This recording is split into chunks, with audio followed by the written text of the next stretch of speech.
hoje dando continuidade ao nosso projeto de Quinta Dourada, realmente acontecendo hoje, numa quinta-feira, sabendo que há cansaço, sim, por parte da equipe, de professores, também por parte dos alunos, mas nós decidimos não cancelar esse evento, porque, independentemente da quantidade de pessoas presentes hoje, a gente queria dar continuidade a essa discussão, a aprofundar o conhecimento sobre raça.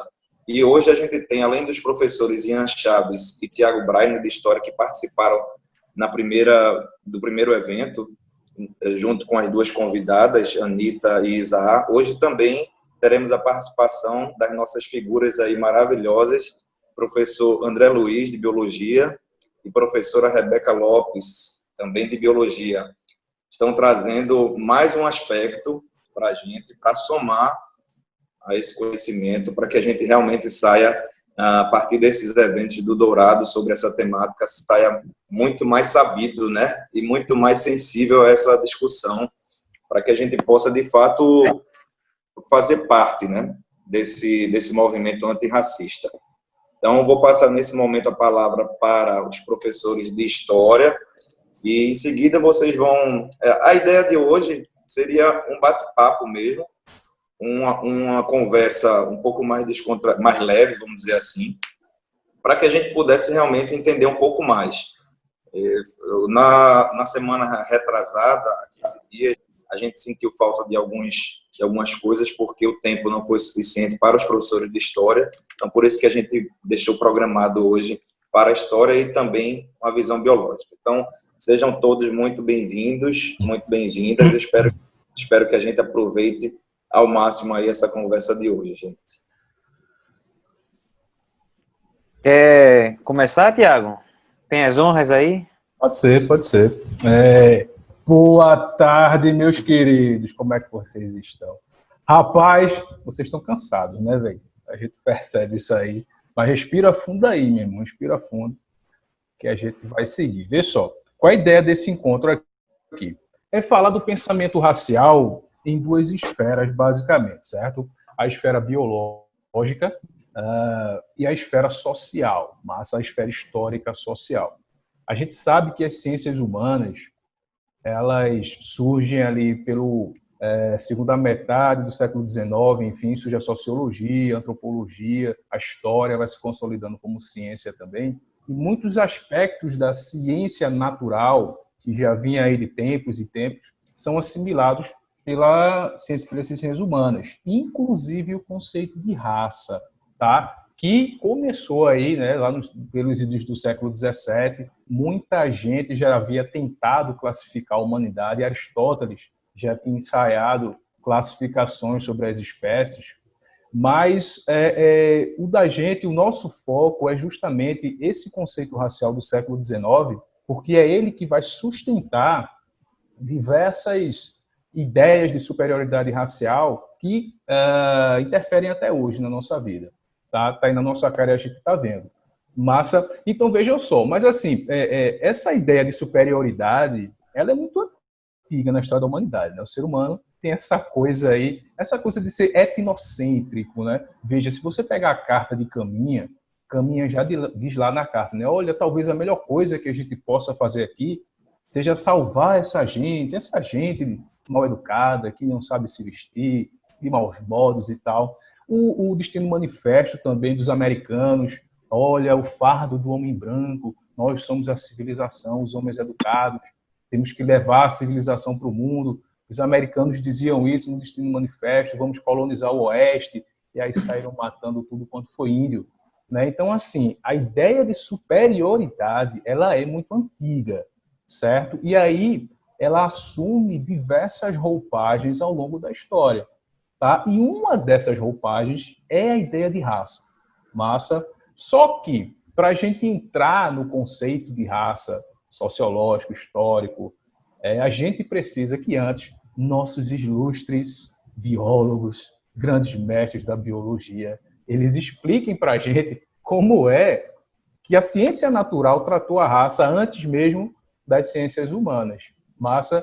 Então, eu vou passar a palavra aí. Não sei se Ian quer falar alguma coisa antes, mas se ele quiser...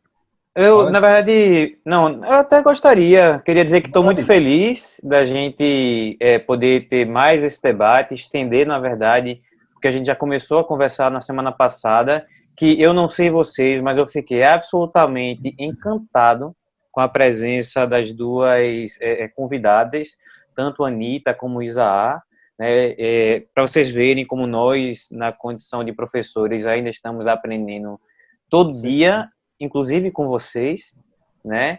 E foi um verdadeiro tapa na cara atrás de tapa na cara. Foi eita atrás de eita, né? Na semana, 2 semanas atrás, na realidade, na Sexta Preta, eu saí realmente transformado. Comprei, inclusive, logo o livro da Jamila Ribeiro, que a Anitta indicou, aquele manual, pequeno manual antirracista, fantástico. Reforço aqui a sugestão. É uma leitura que você faz num dia, né, muito pequenininho, muito gostoso, ela escreve super bem e é super atual. Então vejam como esses encontros extracurriculares são tão fundamentais quanto nossos encontros curriculares. A gente sabe que, enquanto instituição de ensino, nós estamos aqui para trabalhar diversos temas, não só aqueles que estão presentes em editais e são cobrados por vestibulares. Para mim, a história do Brasil é super pertinente falar sobre o pensamento racial do século XIX, porque é também no século XIX que ocorre a abolição da escravidão no Brasil. Então, veja que situação complicada para os ex-escravizados conviverem com teorias pseudocientíficas justamente no momento em que se deparavam com sua suposta liberdade, tá? Claro que a gente vai acabar continuando, eu vou até aproveitar para passar a palavra para o André Luiz. Inclusive, antes até de passar, estou muito feliz, tá? De estar dividindo esse momento com você. A gente acaba não se falando muito, mas eu escuto falar bastante das suas histórias. Meu pai fala muito também, né? Enfim, tô muito feliz aqui, tá? Eu também, Ian, muito feliz também. Né? Vi você pequenininho. Até porque o Beto tá rindo ali. Beto adora quando eu falo da minha idade. Beto gosta, né? Ô, Ian, você estava falando aí, viu, Rebeca? Bem rapidinho aí.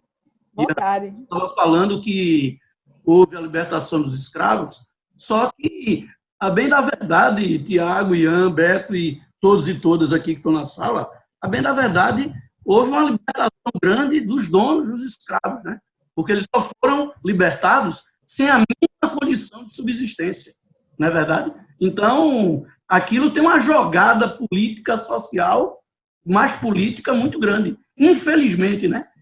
Então, infelizmente, a gente observa isso, e houve a libertação dos escravos, mas não houve a libertação de condições de uma vida melhor. Até porque a gente vê isso, na verdade, Tiago, Ian, Rebeca, Beto e todo mundo que está na sala. A gente vê isso até hoje.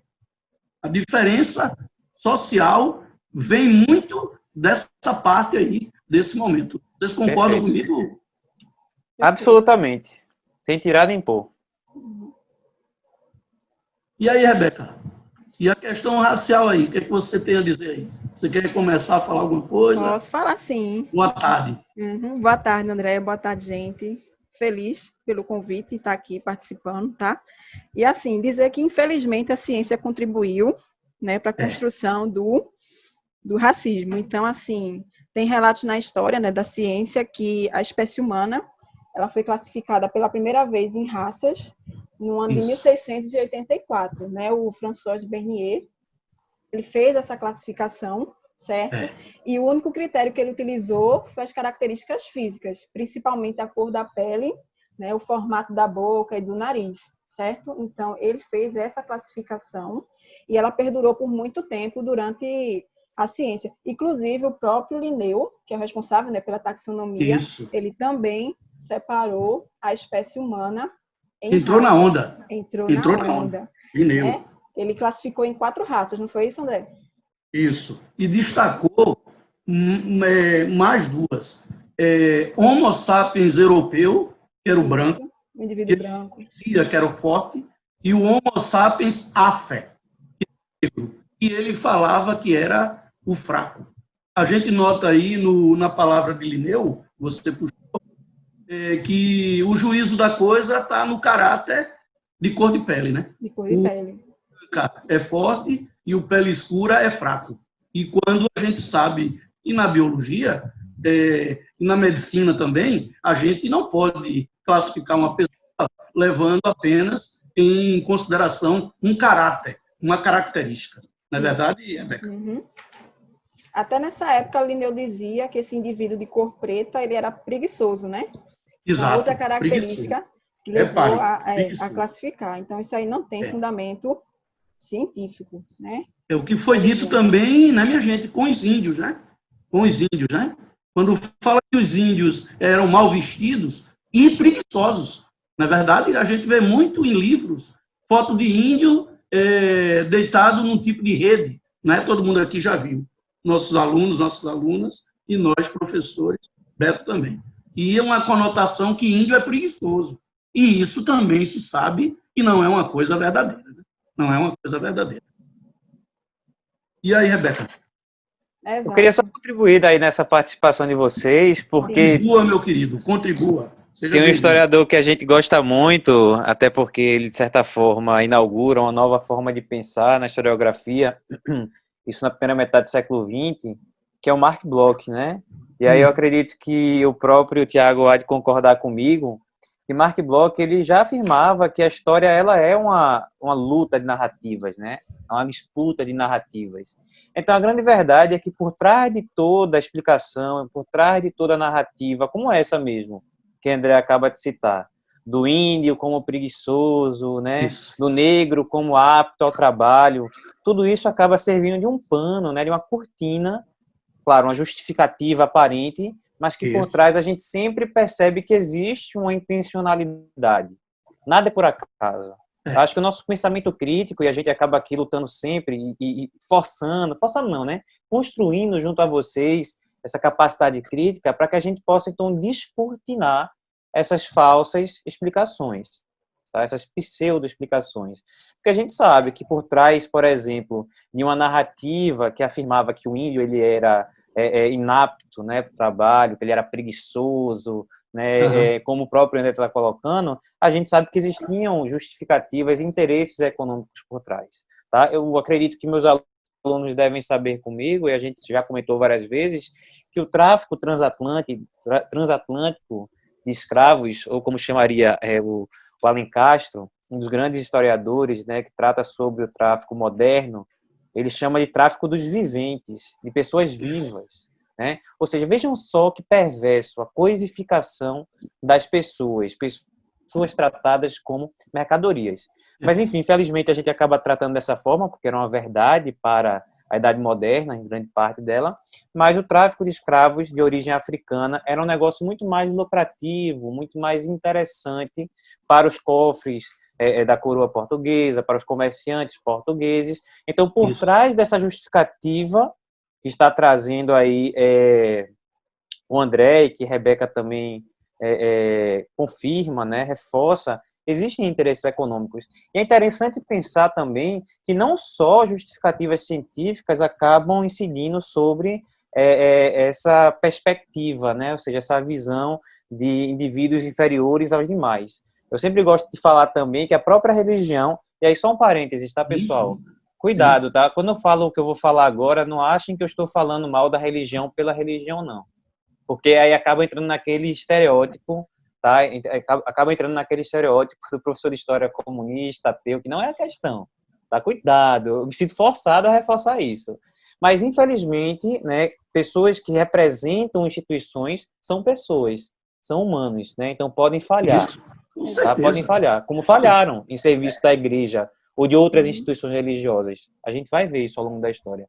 Mas a própria igreja também empreendeu um discurso, tá? Por exemplo, vou citar só um de várias narrativas, que os indígenas e os africanos seriam descendentes diretos de Cã, né, filho de Noé, e que por certa vez ter visto seu pai embriagado e zombado dele, teria sido punido por toda a eternidade para ser servo dos servos. Então, assim, os africanos e os indígenas seriam, consequentemente, descendentes de Cã, tá? E, por isso, fadados à punição de se purificarem através da escravidão. Então, vejam como várias narrativas, sejam elas religiosas, sejam elas pseudocientíficas e pseudo-religiosas também, vamos chamar assim, acabam maquiando... Pode dizer, André. E que levam, Ian, viu, minha gente? Que levam a uma clara conotação de domínio, de levar vantagem, de manter ou aumentar o poder entre um grupo e outro. Na verdade, que a bem da verdade, a gente tem grupos humanos. A Rebeca falou muito bem e vai falar mais. Não existe a raça na questão de subdivisão. A raça humana é uma coisa só. Nós somos da mesma raça. Nós somos Homo sapiens sapiens. Nós somos homens modernos. Então, essa subdivisão, que é uma questão social, e como todo mundo aqui já falou, é uma questão que fala na justificativa, né? A gente está escravizando essas pessoas por causa, né, Tiago? Disso, daquilo outro. A justificativa. E, lamentavelmente, como o Bequinha falou, pessoal, a biologia contribuiu. Os pesquisadores entraram nessa onda há séculos atrás. Ela falou claramente do Linneu, e tem um camarada, um antropólogo, não é? Eu vou até ver o nome dele aqui. Juan, deixa eu ver o nome dele. Juan Frederick, um alemão que fala em 1870 e pouco de 5 raças. Repare, e vai aparecer, minha gente, o pele vermelha. O pele vermelha, a gente remete ao oeste americano, né? Os índios. Lembram dos seriados, dos filmes? O pele vermelha. Que era sempre o errado, né? Minha gente? Impressionante como o homem branco estava sempre certo e o pele vermelha estava sempre errado. O cara estava errado em defender a sua casa, seu território, sua família, seus costumes. Aí eu coloco aqui na mesa de debate, o cara estava errado em quê? Minha opinião, em nada. O cara não estava errado em nada. Já teve um outro pesquisador, o Ernest Haeckel, que classificou a espécie humana em 12 raças. Só que aí ele fez uma escala de valor. Ele, como europeu, botou a suposta raça dele no lá topo, em cima, né? Sim. E o negro ele botou na última escala, né? Por isso que surgiu aí a questão da...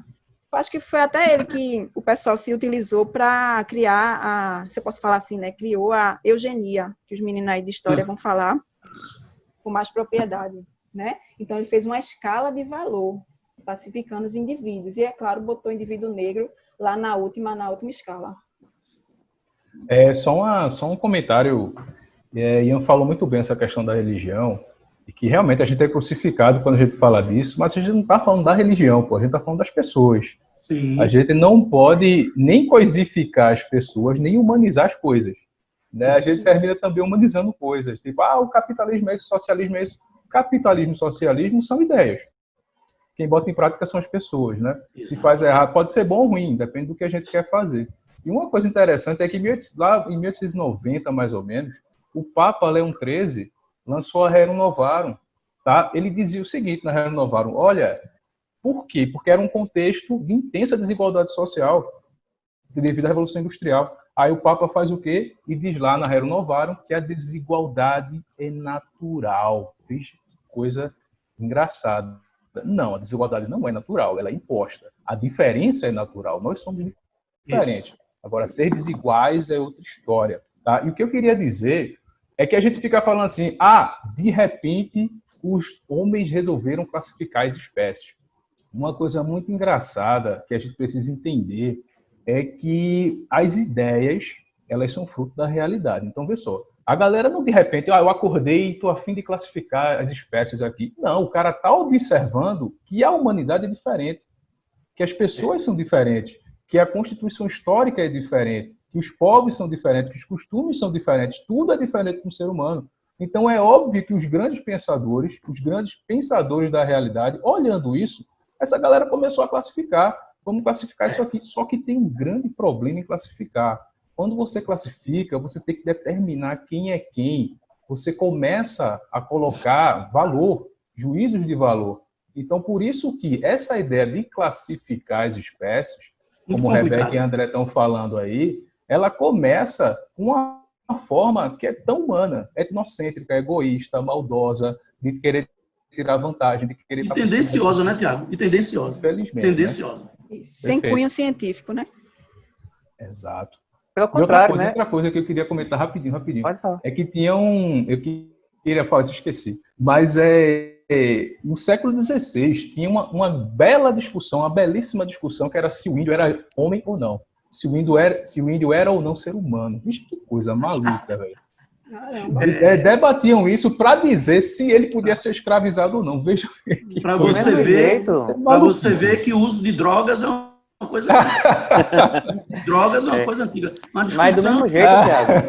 Mas Vai, do mesmo jeito que se discutia também se o negro teria ou não alma. Porque também Exatamente. ocorreu essa grande discussão durante a escravidão moderna, principalmente quando se discutiu se o indígena deveria ou não ser escravizado, então por que o negro deveria ser ou não escravizado. Também existiram algumas discussões nesse sentido, do tipo, não, o indígena ele pode ser catequizado porque ele Tem alma. porque ele tem alma, porque ele é dócil, porque ele é puro, né? ele é Pode selvagem, ser ele precisa ser catequizado, né? civilizado. Civilizado. E veja o que a civilização está fazendo, né, com o nosso país.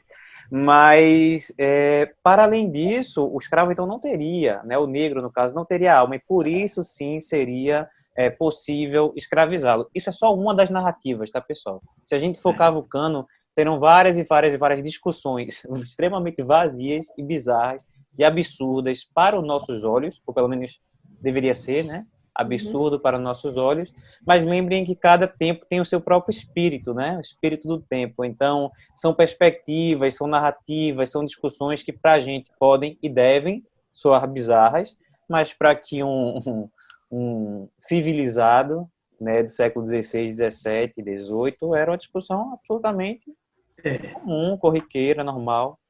É um contexto atual do momento, né, Ian? No momento, aquilo parecia às pessoas, até porque as ideias eram trabalhadas nesse sentido, pareciam corretas. E isso eu falo muito em aula também, quando falo de abiogênese e biogênese. Algumas coisas hoje parecem ser absurdas, não é verdade, Rebeca? Mas na época que foram ditas, elas tinham um embasamento ou que alguém conduziu a história daquele assunto para aquela conclusão. Então, a gente tem que muito respeitar os momentos que as coisas são ditas. Mas me parecem, todos os momentos, Tiago, Beto, Ian, Rebeca e todos e todas que estão na sala com a gente, todos os momentos totalmente dirigidos. Né? Dirigidos para que algum grupo se favoreça em detrimento de outros grupos. Me parece tranquilamente isso, e isso a gente tem que combater de todas as maneiras, né? Essas formas aí.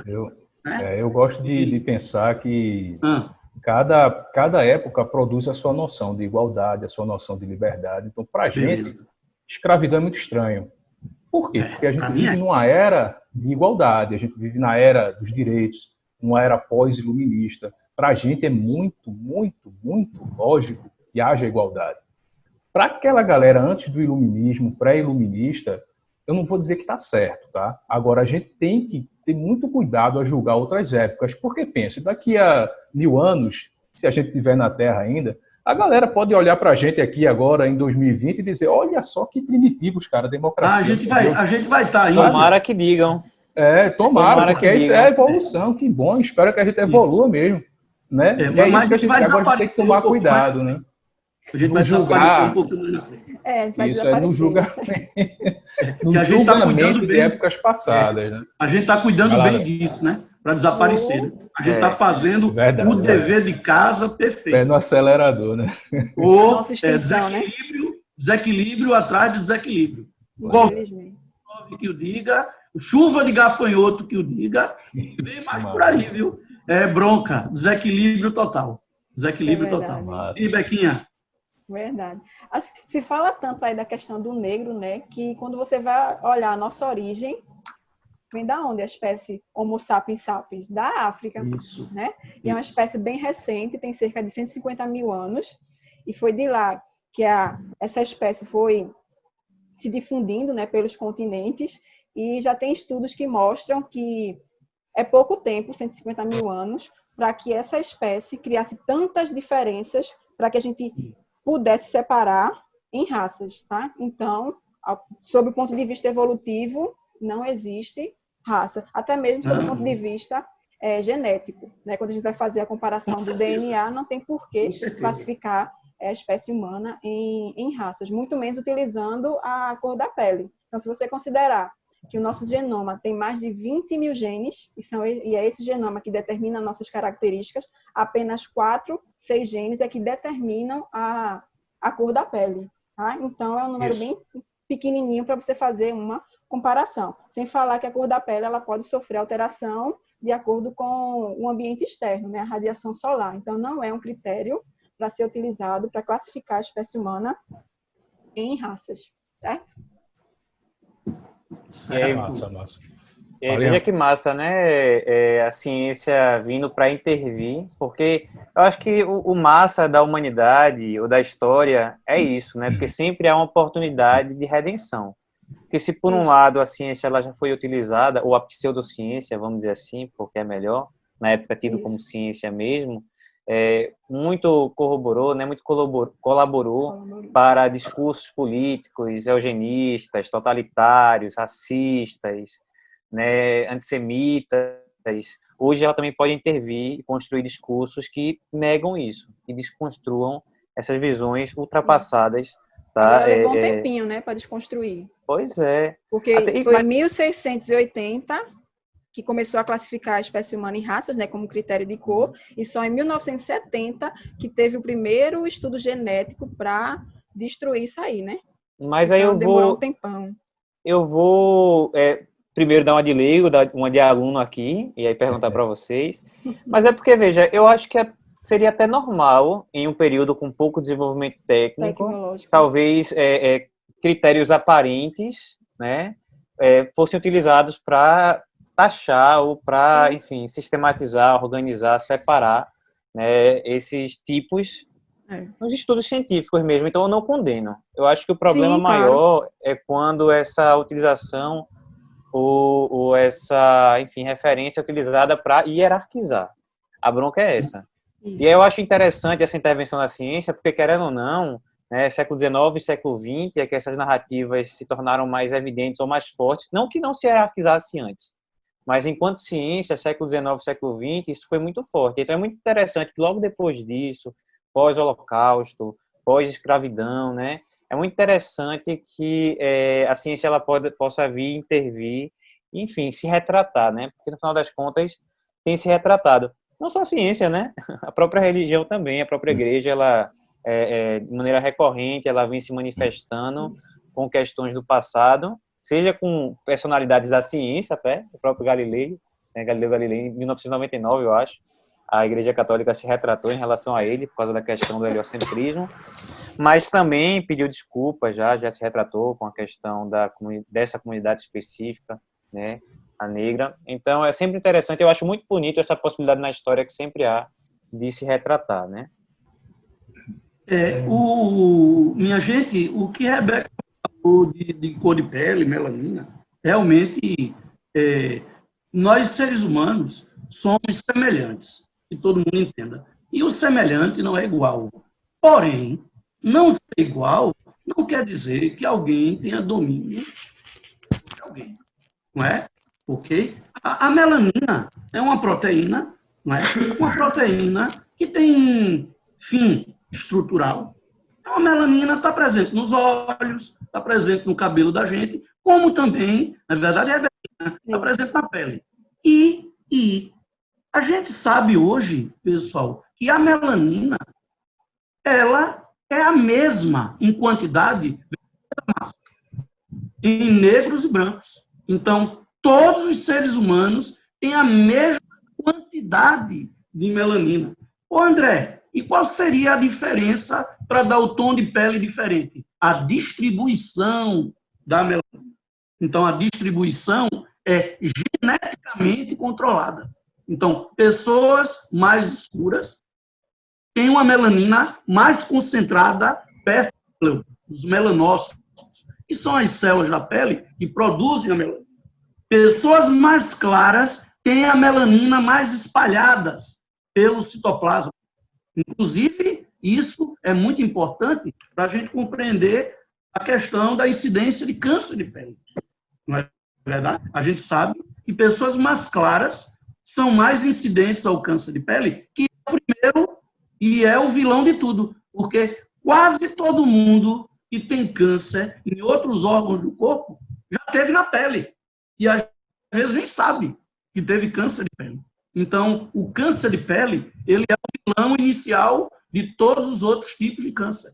Então, a gente sabe hoje que a quantidade de melanina, que é o quê? A genética, né, Rebequinha? A medicina, a biologia, desfazendo a questão de domínio, o dominador, o dominado, e não pode ser pela cor da pele.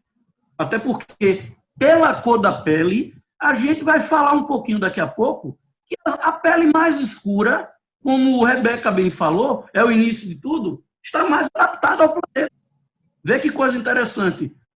O mais escuro, ele é mais adaptado ao planeta. O mais claro é menos apto. Então, a gente vai falar um pouquinho depois, minha gente, de seleção natural. Vê como as coisas se invertem. Então, claramente, a gente vê, como todos e todas estão debatendo aqui, que a cor da pele foi uma forma de poder levar vantagem, de dominar, de usar as pessoas para seu fim, que passou a ser uma coisa mundial. A escravatura, a escravidão. Lembrando aqui no papo que o racismo é só uma forma de preconceito, né, minha gente? Existem N outras. Logicamente, talvez seja o racismo a forma mais contundente de preconceito. Eu acredito até que seja, mas não é a única. Não é a única. Então, hoje a gente sabe, minha gente da sala, coisa maravilhosa da biologia, que a melanina é igual em todos os seres humanos, só que geneticamente ela está distribuída de maneira diferente. Veja, maneira diferente que torna todos nós semelhantes. Somos todos, repito, Homo sapiens sapiens, né? Homo sapiens sapiens. E levando pela seleção natural aquela questão, né, Rebequinha, de mais apto e menos apto, daqui a pouco a gente vai colocar um venenozinho na conversa e ver que a pele escura, no final das contas, minha gente, está mais apta à pele clara. Então, claramente, é um movimento antigo, como os mestres aí da história falaram, mas é uma coisa de domínio de sociedade sobre outras sociedades. E aí, todo mundo compreendendo? André, interessante isso que tu falou, porque eu sempre fico pensando, né? Será que é de fato um preconceito com a cor? É de fato um preconceito com a tonalidade da pele? Quando o André está dizendo tudo isso aí, que as diferenças entre as pessoas são as mais superficiais possíveis, a cor é uma dessas superficialidades. Então, a gente tem que entender que o preconceito, ele é com a cor, claro, mas é porque a cor ela traz uma história, é porque essa cor ela carrega características sociais. Então, há também de luta, há também um preconceito social muito forte, que talvez seja um dos mais fortes. É o social. Até porque, se você pegar no Brasil, infelizmente, negro é sinônimo de pobre. Exato. Então, as pessoas olham para o negro, e nos Estados Unidos isso foi feito com a ajuda do Estado, marginalizou-se os negros. Os negros passaram a carregar esse ranço de miséria, de pobreza, de bandidagem, de vadiagem. Então, carrega até hoje, meu velho, até hoje, essa ideia. E veja que é uma coisa que é instituída no nosso inconsciente. O preconceito, beleza. Você não encontra a árvore do preconceito por aí, pega uma fruta e come. Isso. O preconceito está dentro de você desde que você nasce. As pessoas estão te ensinando a ser preconceituosos. E aí cabe a gente desaprender um monte de coisa. Vai, ainda está aperreado para falar. Não, eu vi que o André estava querendo falar alguma coisa também. Se ele quiser contribuir antes... Desculpa aí, André. Não, tranquilo, tá tudo ótimo. É rapidinho, Ian. Não, pode falar. Assim, reforçando o que o Tiagão está falando, o preconceito é uma coisa aprendida, né? É uma coisa aprendida. Certeza. Coisa aprendida e que, lamentavelmente, pela boca e pelo ato violento, ele é passado de gerações. Então, eu estava até conversando com a Rebeca ontem, como reverter isso? Também com ações sem ser violentas, mas com ações de fala, de pronúncia, de lives, de debates, como esse. Educação, né, André? Educação. É a maneira que a gente tem, usando a educação, exatamente, que é contra tudo. A educação é contra tudo. Exatamente. É que muda. Vence tudo, não é, Veto? A educação. Aproveitando essa fala, eu ia fazer uma pergunta, mas vou deixar as perguntas para o final, mas só para tentar aí mexer um pouquinho, provocar o debate, que isso é rico para a gente aqui que está assistindo e acompanhando vocês. Ô Beto, eu só queria puxar só um pontinho do que o Thiago estava falando para não perder meio que o fio da meada, porque eu acho algo super pertinente. Desculpa aí. Mas Thiago ele falou uma coisa que é muito real e eu me vi muito internamente refletindo sobre isso, porque eu não vou mentir para vocês que no primeiro momento eu me senti um pouco incomodado em discutir racismo, sabe? Por conta daquela questão do lugar de fala e tudo mais. E eu ainda, veja, eu sou um professor, então talvez os alunos tenham essa visão que o professor sabe tudo, que é infalível. E não é assim, nós somos humanos como todos os outros, estamos aprendendo todos os dias. Então eu não vou mentir que eu fiquei muito... a palavra não não sei se é um incômodo, eu fiquei assim, mexido, pensando como eu, enquanto branco, podia contribuir e tudo mais. E teve uma fala na semana passada de Anitta, que me mexeu muito e acaba fazendo um link com o que a André acabou de falar, e Djamila fala muito isso também no manual antirracista dela, que eu li semana passada, tá? Que a gente tem que aceitar o nosso racismo. Porque o que existe no Brasil é um medo de se dizer racista, o que é muito perigoso, porque isso acaba levando voltando à questão da cortina, né? A que nós escondamos esse racismo, que a gente coloca ele para debaixo do tapete, né? Que a gente finge que ele simplesmente não acontece. E não falar sobre racismo não resolve nada, pelo contrário, é o que nós chamamos de racismo estrutural. Ele cria raízes, ele está por todo canto. Falando você dele ou não, ele está lá, tá? Então a gente tem que acolher esse racismo, a gente tem que não aceitar não, desculpa, a palavra não é essa, mas a gente tem que se reconhecer enquanto racista e começar a agir enquanto a isso. Olhar ao nosso redor e começar a perceber, né, o quanto o racismo ele está presente, mesmo que velado. Manda um áudio. Tá? Mesmo que velado, tá? Afinal de contas, quando a gente olha ao nosso redor e percebe quantos amigos nossos são negros ou quantos não são, quantos professores das instituições de ensino que nós estamos são negros e quantos não são, quantos médicos a gente já foi visitar e quantos eram negros e quantos não eram. Ou seja, são nesses momentos que a gente vai percebendo que mesmo sem falar a respeito, mesmo sem gritar, o racismo ele está ao nosso redor. Então, primeiro passo é esse, né? A gente tem que se aceitar não, desculpa, a palavra não é essa. A gente tem que se reconhecer enquanto racista e começar a agir. Aí volto também, mais uma vez, o André foi muito cirúrgico na fala dele, e a gente tem que começar a verbalizar isso. Porque a Anitta falou isso, a Djamila também fala muito em seu livro, que é o não agir também é uma ação.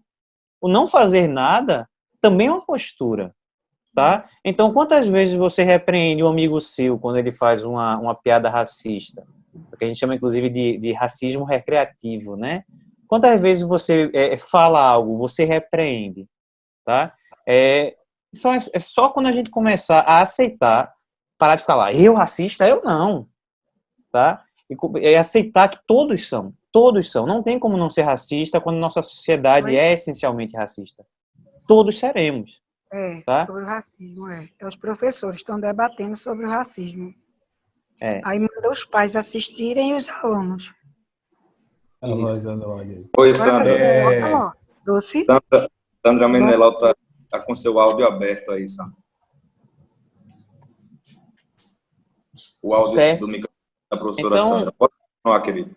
Era isso que eu queria colocar, que eu achei que foi muito pertinente o que o André falou, e eu acho que a gente precisa de hoje, né, para ontem, na verdade, aceitar que somos racistas, tá? E a partir daí, só aceitando, começar a refletir. É uma reflexão interna, tá? A gente continuará sendo, nós quatro, nós cinco que estamos discutindo isso aqui, nós continuaremos sendo racistas, porque é um condicionamento.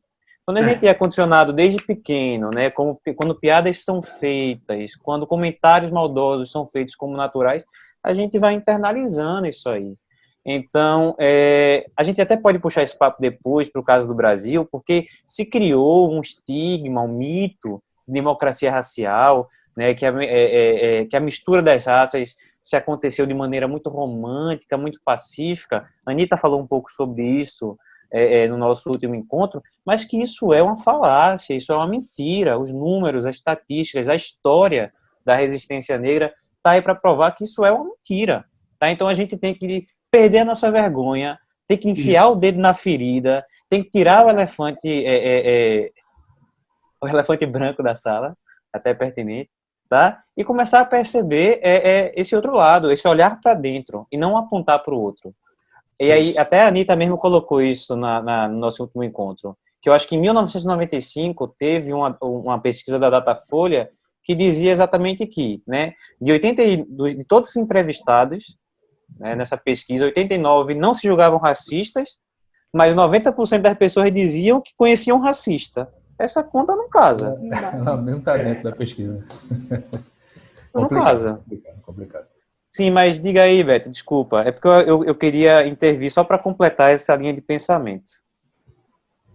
Beto? Perfeito. Na verdade, Ian, nem se desculpe, porque a proposta do nosso evento de hoje é essa, uma roda de conversa onde os educadores possam estar intervindo mesmo, porque essa intervenção é que vai fazer a riqueza aí do debate.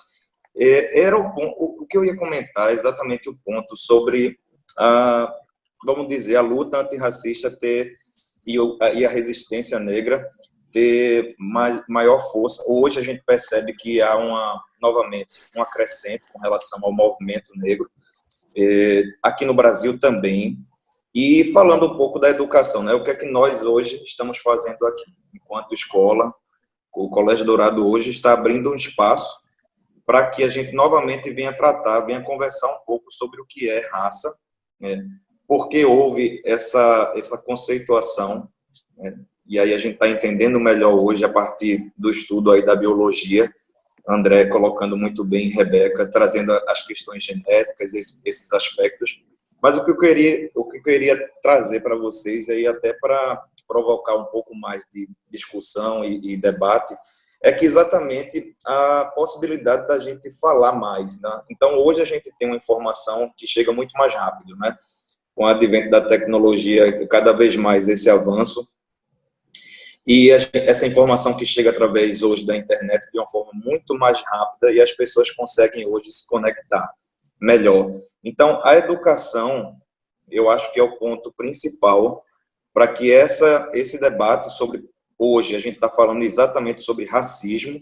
Existem tantos outros preconceitos cruéis também, como a gente sabe, bastante aqui no Brasil também há.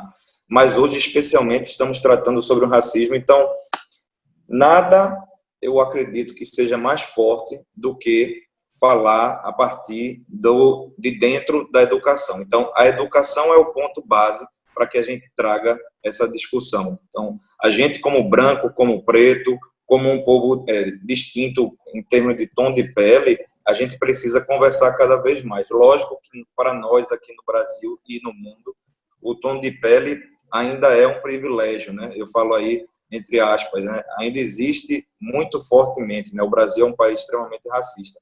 Mas o que eu quero trazer, Ian, e aí falando um pouco da sua fala, trazendo um pouco da sua fala, é que assim a gente precisa falar, a gente precisa abrir esse debate, a gente precisa conhecer mais, aprofundar o estudo, entender o porquê existem essas divisões, até chegar no ponto que a gente chegou de hoje, tão difícil, tão cruel, que é o assassinato aí de várias pessoas exatamente por conta desse racismo.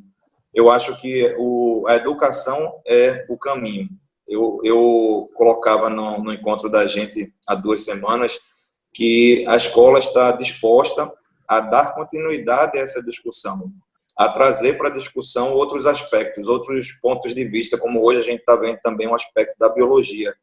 porque só assim a gente vai conseguir. É falar sobre, como você bem falou, Ian, é a gente desmistificar.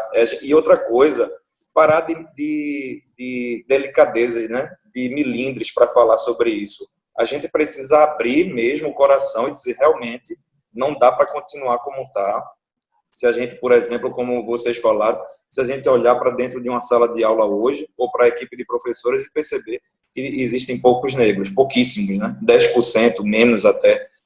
Então, é através da informação e da educação, é a gente conhecer mais. O conhecimento vai ser a salvação, e hoje a gente tem tanto problema com relação a essa informação como chega, né? Porque chega uma informação distorcida, uma informação tendenciosa, uma informação que prioriza alguns grupos, mas a gente, dentro da educação, tem que ser o exemplo, tem que partir de nós essa desconstrução. E aí a educação, em tantos aspectos que ela consegue abranger, né? Em todos os conhecimentos aí do homem. Eu passo a bola aí para vocês novamente. Daqui a pouquinho a gente vai abrir para perguntas, tá, gente? Tem uma pergunta já de Gabriel, que é um aluno que já colocou aqui no bate-papo, mas vamos continuar aí. Eu só queria que vocês falassem um pouco dessa história, né? A gente consegue realmente perceber alguma diferença quando vem à tona, quando a gente abre aí, como o Ian colocou, quando a gente coloca o dedo na ferida, né? Eu inclusive, até coincidência, esses dias eu escrevi um texto no Instagram falando basicamente isso. Eu acho que não tem como a gente mudar nada do que a gente não reconhece. Não tenho como deixar de ser fascista se eu não reconhecer que eu sou um, né? Então, assim, eu acho que a gente tem que sair desse nosso mundo de falsidade, de ilusão, esse mundo que a gente cria. Parece que a gente criou um mundo social para a gente ir lá atuar, né? Parece que quando a gente abre o portão de casa, tudo é mentira. Está todo mundo atuando, ninguém é de verdade, infelizmente. A gente está sempre se protegendo daquilo que a gente é. Então, parece que o mundo social, as redes sociais, viram um mundo do não ser. A gente ali não é, na verdade. A gente é quando a gente está em casa, sozinho, no sofá. O que é que a gente está pensando quando a gente está sozinho? Quando ninguém está olhando para a gente? É isso que a gente tem que combater. É isso que eu digo para as pessoas. E não tem como fazer isso sem educação. Porque eu acho que a grande mudança é a reflexão, é a parte subjetiva. Claro que a parte objetiva, você quer acabar com o racismo, tem que punir mesmo, tem que prender, tem que criminalizar, mas isso não é suficiente. Sabe por quê? Porque o racismo vai continuar dentro das pessoas. Só vai mudar quando a mentalidade mudar, quando as pessoas nascerem dentro de uma sociedade que não é racista.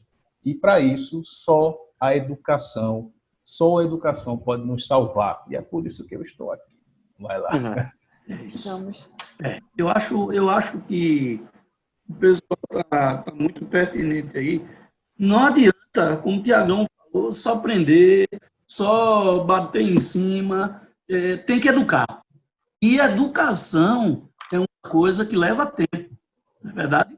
Como essa ideia foi construída ao longo de várias civilizações. Ela terá que ser desconstruída para ser construída uma outra. Lamentavelmente, o tempo será um ponto que eu vou dizer que...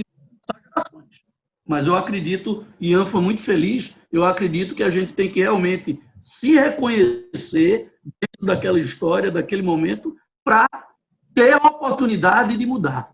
E eu acho que a oportunidade de mudar é única, né, de cada um, de cada uma, e é uma oportunidade de viver melhor. Porque não é uma boa a gente viver cultivando diferenças entre pessoas, principalmente, minha gente, levando em consideração a cor da pele.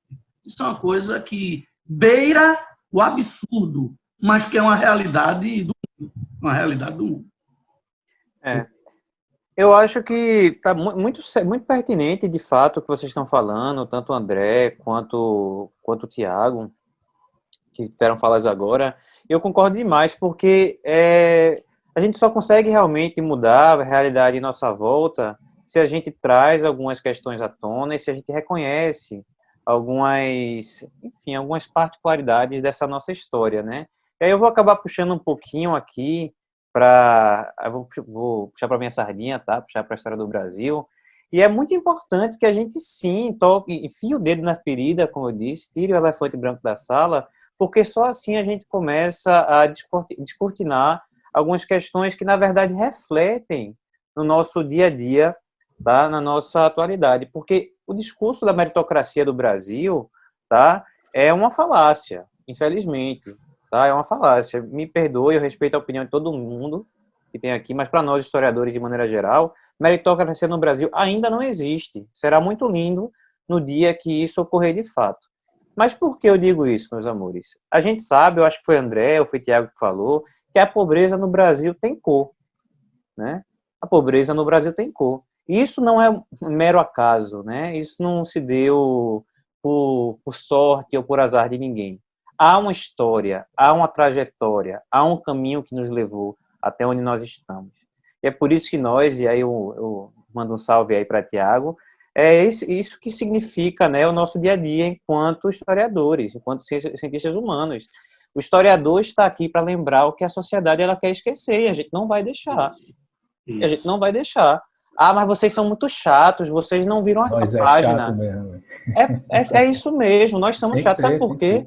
Quando a gente analisa, e aí eu vou citar mais uma vez, como eu citei no nosso último encontro, que o Atlas da Violência, né, ele nos demonstra que 71% dos homicídios no Brasil, tá, na última década, tinham como vítimas pessoas negras.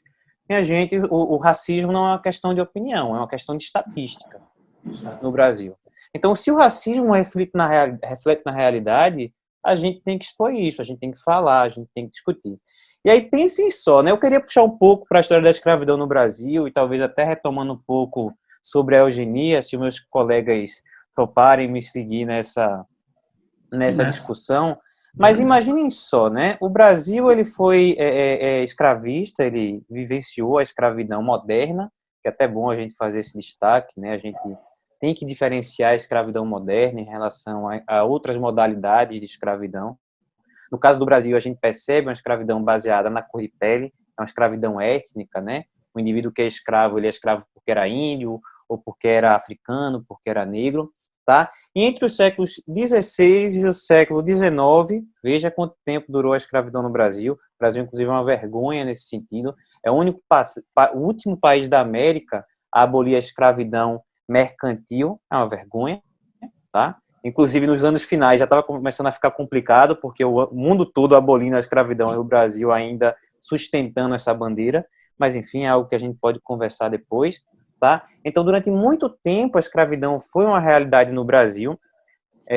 Existe a narrativa que a gente até discutiu semana passada com a Anitta, por isso que eu também não vou me debruçar tanto sobre ela, mas que é sempre bom destacar, que a princesa Isabel não foi uma heroína, não veio de sua consciência e sua bondade, que certo dia acordou de bom e assinou, né, a Lei Áurea, que libertou os escravos. Muito pelo contrário, a gente tem sempre que resgatar essa história de resistência, de luta, principalmente, né, do movimento negro, principalmente do movimento dos próprios escravos, contaram com apoio, sim, de intelectuais, de camadas populares, a gente não nega isso, mas os próprios escravos, desde sempre, lutavam com fugas, revoltas, levantes, assassinatos, tá, dos seus proprietários. É uma luta que vem desde o início da escravidão. Então, a gente tem que fugir dessa narrativa de enxergar a Lei Áurea como fruto de uma benevolência, né, de uma bondade, como disse a Anitta, inclusive, no nosso último encontro. Né, é um presente de uma mão branca, de uma princesa. Isso é uma falácia.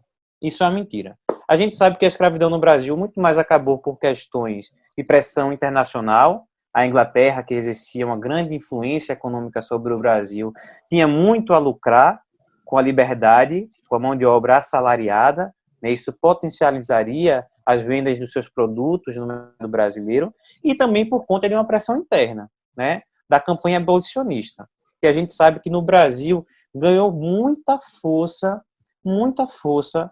tá, por conta do movimento que se intensificou a partir de 1870. Mas por que eu estou dizendo isso tudo, meus amores? tá? Porque a Lei Áurea de 1888, 13 de maio, daquele ano especificamente, como gosta de dizer a Lilian Schwartz, né, uma historiadora que a gente gosta muito, eu acredito que o Thiago vai concordar comigo, ela costuma dizer que a Lei Áurea é uma lei curta. Por que curta? Ela simplesmente chega e fala, olha, a partir de hoje não há mais escravos no Brasil. Ela nem indeniza os proprietários que perderam seus escravos, que eu nem vou entrar nesse mérito, se deveriam ou não ser indenizados, tá? Mas principalmente não articula nenhuma exceção, né, nenhuma facilitação, né, da integração desses ex-escravizados à sociedade brasileira, jogando-os à sua própria sorte. Pessoal, isso é muito perverso.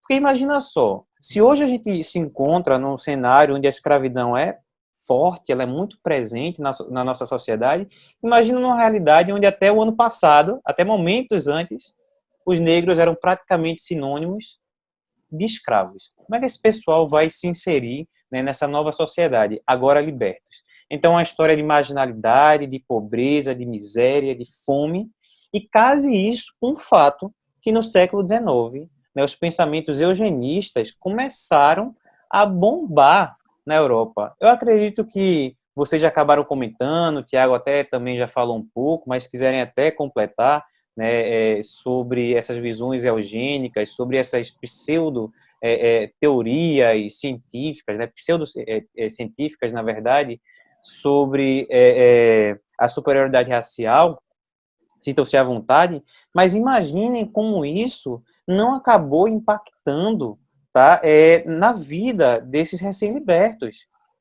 Já não era difícil a vida deles sem essas teorias, imagina com elas agora, tá? Então vocês podem falar, mas pô, isso faz tanto tempo, escravidão, ó, lá atrás, que nada. Início do século passado, a gente tinha discussões fortíssimas sobre eugenia aqui no Brasil, tá?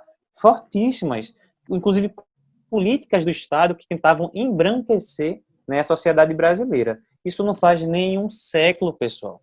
Vocês sabem que um século para a história não é nada. Não é nada para as nossas mentalidades. Não é nada para as nossas culturas, né?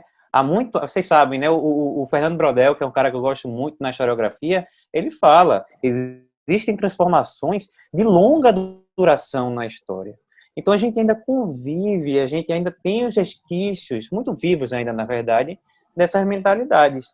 Inclusive, teorias muito perversas que acabaram servindo de combustível para teorias como, por exemplo, da raça ariana, da superioridade da raça ariana.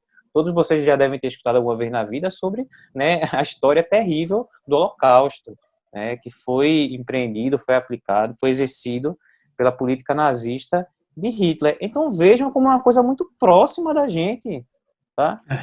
É muito próxima da gente. Eu não sei se vocês querem dar uma acrescentada aí sobre a eugenia, mas seria super legal a gente entrar nessa discussão agora. A gente pode fazer o seguinte, eu vou pegar esse teu carro aí da escravidão e falar um pouquinho dos Estados Unidos, bem rápido, bem breve, e aí a gente volta para André, que André queria falar sobre seleção natural, aí a gente volta e pega esse debate sobre seleção natural, darwinismo, eugenia. Isso, até porque a seleção natural foi uma teoria muito utilizada para, né, ser basilar dessas narrativas. Fez um sucesso tremendo, né? Então, deixa eu só pegar essa fala de Ian aí, sobre a questão da escravidão. Nos Estados Unidos, a coisa não foi diferente do Brasil. Tá? Então, assim, a 13ª emenda, inclusive, eu recomendo a vocês, tem um documentário fantástico na Netflix, chamado 13ª emenda, 1 hora, meus queridos, 1 hora e 40, para o Enem, aquilo é perfeito, 1 hora e 40 minutos, não só para o Enem, para a vida de vocês, né? 1 hora e 40 minutos, onde eles resumem toda a questão dos movimentos negros, da escravidão, com informação, com dados, é um negócio maravilhoso. Assistam, não deixem de assistir. E aí, esse documentário já começa mostrando que, por exemplo, os Estados Unidos possuem 5% da população mundial, tá? E os Estados Unidos possuem 25% da população encarcerada do mundo. É 1/4 da população de prisioneiros está nos Estados Unidos, como eles falam lá, o país da liberdade. E repara, adivinha, a maior parte desses encarcerados é de que cor? São negros, meu velho. E isso não é por acaso, não é porque o negro é bandido, não é porque o negro já nasce mal. Isso foi criado, essa figura foi criada durante os séculos, logo depois da abolição da escravidão, com Abraham Lincoln, que é outra coisa polêmica também, que foi parecido com a Princesa Isabel também, não tinha nada de humanitário naquilo ali, foi política. Nunca tem, né? Nunca tem, né? Então, a abolição da escravidão, primeiro a independência não aboliu a escravidão, por pressão dos escravocratas do Sul, né? E quando chega a abolição da escravidão, é o seguinte, a Guerra Civil, que é logo depois da Guerra Civil Americana, entre Norte e Sul, Abraham Lincoln abole a escravidão nos Estados Unidos, só que o Sul está completamente devastado por causa da guerra. E aí, de repente, chega Abraham Lincoln e diz, todos os negros agora estão libertos. O Sul, meus queridos, não vai aceitar isso. Primeiro, quase 4 milhões de mão de obra, de pessoas, de mão de obra escrava ali, que agora não pode mais trabalhar compulsoriamente. Então, o que acontece? Os estados do Sul vão trabalhar durante todas essas primeiras décadas pós-abolição para novamente trancafiar os negros. E tem um detalhezinho na 13ª emenda que é cruel. Ela diz que todos os negros estão livres, mas ou salvo aqueles que cometerem algum crime. Tá? Quem cometer crime pode ter de novo sua servidão decretada. E isso aconteceu. Diversos negros começaram a ser encarcerados novamente, apanhavam no meio da rua.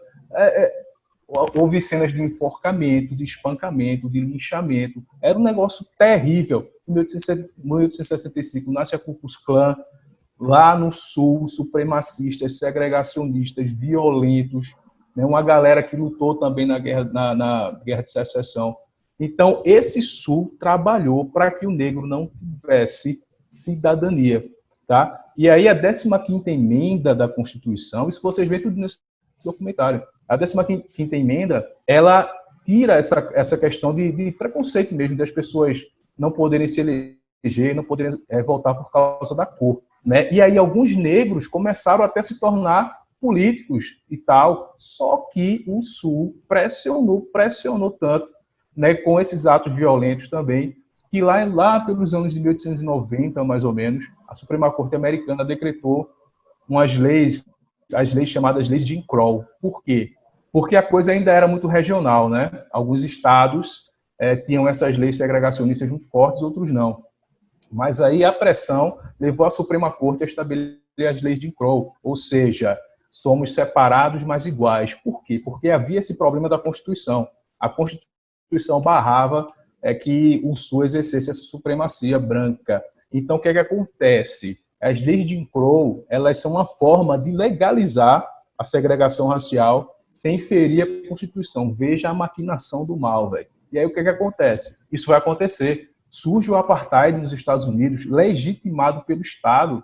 Eles diziam o quê? Não, então, os negros que são escravizados, né, por causa disso, pelo que diz a 13ª emenda também, né, ou se pelo menos o negro ele tiver o mesmo acesso que o branco, só que em locais separados, é legal, está na Constituição. Não fere a Constituição, é constitucional. Então, pasmem, o Estado americano legitimou a segregação racial nos Estados Unidos, e a partir daí, meu amigo, a situação do negro piorou cada vez mais. Né? Aí tem um filmezinho que é lançado em 1915, chamado O Nascimento de uma Nação, uma coisa terrível, tenebrosa, escabrosa, onde o negro é mostrado como bandido, estuprador, é o mal da nação, é o negro, né? E isso ajuda a reacender a Ku Klux Klan nos Estados Unidos. Enfim, então de 1890 até os anos 60, mais ou menos, é essa pressão, véio, em cima dos negros, encarcerados, sendo bandidos, apanhando na rua.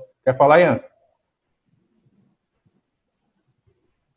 Teu áudio tá desligado. Tá desligado. Eu tava coçando a cabeça só. Mas tá. aproveitando que eu parei. Vai. Esse filme que você citou aí, é aquele que aparece naquele filme, Infiltrados na Clã, em certo momento. Eu não vi Infiltrados na Clã. Mas eu acho que rola um momento de exibição desse filme, eu acho. É provável. Inclusive, nesse filme, o diretor cria um símbolo, que é a cruz pegando fogo, que a Ku Klux Klan não fazia isso. Começaram a fazer depois desse filme. Veja quanto terrível esse filme, velho. Então, até os anos 60, porrada nos negros, encarceramento, bandidagem, saia no meio da rua, apanhava, segregação em todos os aspectos, até casamento. Em alguns estados do sul, até o casamento entre brancos e negros era proibido. Não tinha, negros botavam placas de você não é bem-vindo aqui com os negros. Banheiro separado, ônibus separado. Meu irmão, situação, acho que dá para vocês imaginarem a situação que essa galera vivia. Então, e tem imagens desse documentário. Isso a gente tem aqui hoje, né? A gente tem lugares aqui hoje. Eu me lembro que eu estava com amigos, não é? Alguns anos atrás, foi entrar numa boate aqui no centro da cidade e o cara barrou um dos nossos amigos. Aí eu voltei da fila, já tinha entrado, eu digo, o amigo, por que? O que foi que houve aí? Ele, não, porque ele é negro, ele não pode entrar não. Eu digo, como assim? Nossa. O senhor não está entendendo não? Eu digo, não estou entendendo não. O senhor bebeu? Eu digo, não, isso é outra coisa. Mas eu continuo sem entender, o cara queria desviar, né? Aí eu fiz, mas me diga uma coisa, ele não pode entrar por quê? Não, porque o dono, eu digo, chama o dono. Aí o dono era negro e ele da portaria também. Eu fiz, olha, temos um problema aqui, amigos. Veja bem, eu só entro aqui, que sempre entrei, quando todos os meus amigos que a gente está comemorando entrar aqui. E isso aqui, não sei o quê, papapá, Tiago e todo mundo, aquela confusão por nada, bicho. Porque os caras não disseram nada por nada. Era apenas porque o cara era negro. Agora, o dono do lugar era negro e o cara da portaria que estava revistando, aquele pessoal que fica revistando a entrada para ver se está levando alguma coisa, enfim, era também. Então, a gente tem, Tiago, hoje isso. Mas coisa que não tem 10 anos atrás, não, isso. Pois é. Mas, aconteceu. Isso aí. Agora, o que espanta muito na história dos Estados Unidos é você ter um Estado em pleno século XX, criando lei de separação de raças. Claro, segregação baseado no que a gente já vai ver também, darwinismo social, eugenia, embranquecimento, superioridade racial, né? Então, os negros só vão começar a melhorar a sua situação quando tem um movimento lá dos direitos civis, com Rosa Parks, que desobedece à lei dos ônibus, ela não se levanta para dar lugar ao branco, é presa. Aí Martin Luther King entra na parada e vai no ônibus e senta no lugar dos brancos também. Luther King foi preso umas 13 vezes, né? Porque agora, e aí é uma diferença, o movimento de King era pacífico, né? Era a desobediência civil, a La Grande, né? E aí começaram a aparecer outros personagens, como os Panteras Negras, que a princípio era um movimento de resistência armada, violenta, mas foi muito perseguido pelo Estado americano, pelo FBI, até que nos anos 80 sumiu, né? Também viu um partido também com assistência social e tal. Malcolm X aparece também, aí já é uma parada bem radical mesmo, que é a Nação Islâmica, alguma coisa assim que chamava o movimento dele, que ele não aceitava integração entre brancos e negros. Para eles, os negros é que tinham que resolver seus próprios problemas, né? Enfim, mas eu entendo, velho. Quem está dentro do problema, quem está dentro do sofrimento, é difícil enxergar outra coisa que não partir para a radicalização, tá? Então, pronto. Então, nos anos 60, 64, 65, teve a Marcha de Selma, onde os negros apanharam no meio da rua, que Obama reproduziu no seu governo, não sei se vocês lembram, fez até um discurso lá e tal, ele acompanhou, refez o percurso, né? Muito simbólico aquilo ali. E aí começou a vir o voto, o direito a acessar os mesmos lugares e tal, mas mesmo depois disso, até hoje, continuamos com essa mesma historinha, tá aí Donald Trump fazendo um monte de besteira com relação às questões raciais, né, reproduzindo falas e palavras, inclusive, que não devem ser ditas, né, mas enfim. E só para concluir essa questão da escravidão, durante a Guerra Civil Americana, quando se aboliu a escravidão em 1865, no Brasil ela ainda era legal. Veja que coisa louca, como o Brasil é um país exótico, é um negócio que tem que ser estudado mesmo. A galera sai dos Estados Unidos, os escravocratas saem dos Estados Unidos e vão procurar um lugar, um lugar tropical para escravizar mais pessoas. E vão para onde, minha gente? Para o Brasil. Vai vir um monte de cara do sul dos Estados Unidos para o Brasil, lá para São Paulo, uma cidade americana, inclusive, por isso que o nome é Americana. Meu irmão, vem a doideira, lá em Americana, em São Paulo, tem a festa dos confederados, velho. A galera levanta a bandeira dos confederados e festeja. Se você fizesse nos Estados Unidos, é rolo, meu irmão, porque a bandeira dos confederados lembra escravocratas, né? Muitos assassinatos que aconteceram nos Estados Unidos contra negros. Teve um em 2012, se não me engano, que depois foi verificar, acharam a foto do cara com a bandeira dos confederados. Né? Muitos movimentos têm a suástica com os confederados junto, assim. Gente da Ku Klux Klan metida no meio. E no Brasil faz o quê? É carnaval. Pô. No Brasil a galera festeja. É um negócio maluco esse país. Então isso aí é muito interessante, porque veio para cá essa galera, fundaram uma sociedade, uma cidade em São Paulo, e até hoje está aí, festejam e comemoram o dia da vitória. Da vitória não, né? A guerra da Guerra Civil. Estou falando demais, né? Desculpa aí, vai. Não, mas está ótimo. Tá ótimo. Vamos aproveitar porque o Tiago trouxe umas questões dos Estados Unidos também, e um aluno nosso fez uma pergunta naquele momento. Ou vocês preferem deixar todas as perguntas para o final? Deixa as perguntas para daqui a pouco. Daqui a pouquinho resolve todas. Já a gente finaliza. Deixa André e agora, Rebeca tem alguma coisa a falar sobre esse darwinismo social, né, Rebeca? A seleção natural. Falou, né? Darwin falou, né, na sua teoria evolucionista sobre a seleção natural. Aquele indivíduo, a espécie que está mais adaptada ao ambiente, ela sobrevive, né, deixa descendentes, e essa característica é transmitida ao longo da geração. Mas aí a questão do darwinismo social é que deturparam, né, a ideia de Darwin, porque não foi ele que criou. Conduziram, né? Conduziram isso de forma errada, não foi ele que criou. Pegaram a ideia dele e deturparam, né? Então, que fique bem claro que não foi Darwin que criou aí o darwinismo social. A bem da verdade, Rebeca, Ian, Tiago, meu querido coordenador, Beto, e alunos e alunas queridas e queridos, Darwin não criou nada, né? Darwin, ele roubou do avô dele, viu, Ian, a ideia de seleção natural.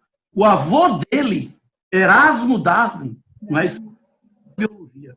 O avô dele é que falava no meio científico sobre seleção natural. E ele se apossou da ideia do avô e foi pesquisar. Ele tem méritos, lógico. Aquela história de Galápagos, de tentilhões, de bicos, né, Bequinha?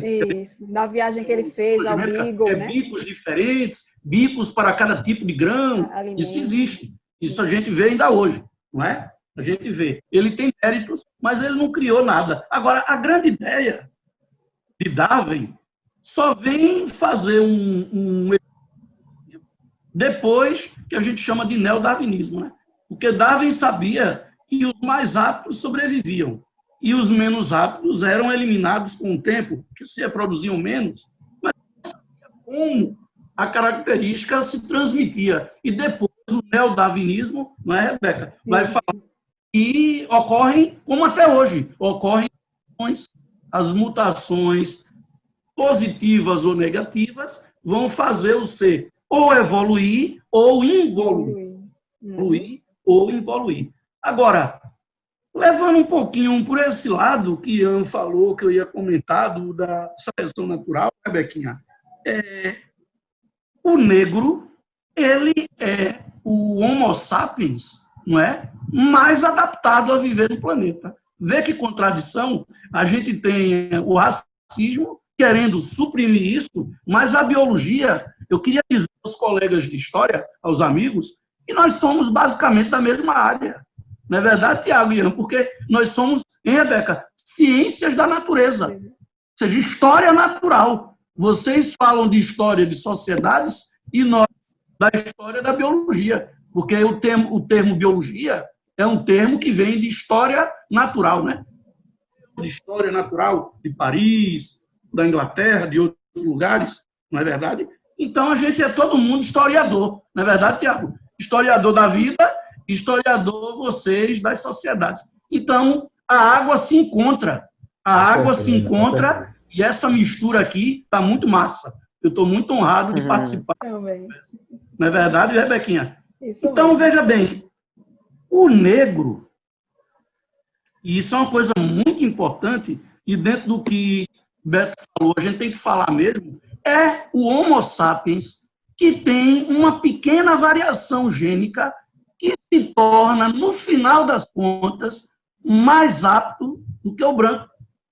E isso foi suprimido durante toda a escravatura, toda essa questão de racismo. Porque, veja, dados fisiológicos demonstram que uma pessoa negra, em plena atividade física, ela tem uma fisiologia melhor do que uma pessoa branca. E eu falei isso rapidamente quando eu falei da exposição ao sol.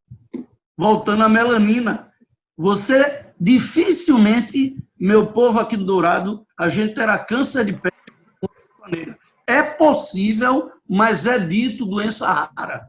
Doença rara. Onde você sabe que a mínima exposição de uma pessoa branca ao sol pode provocar N problemas, inclusive despertar os oncogenes.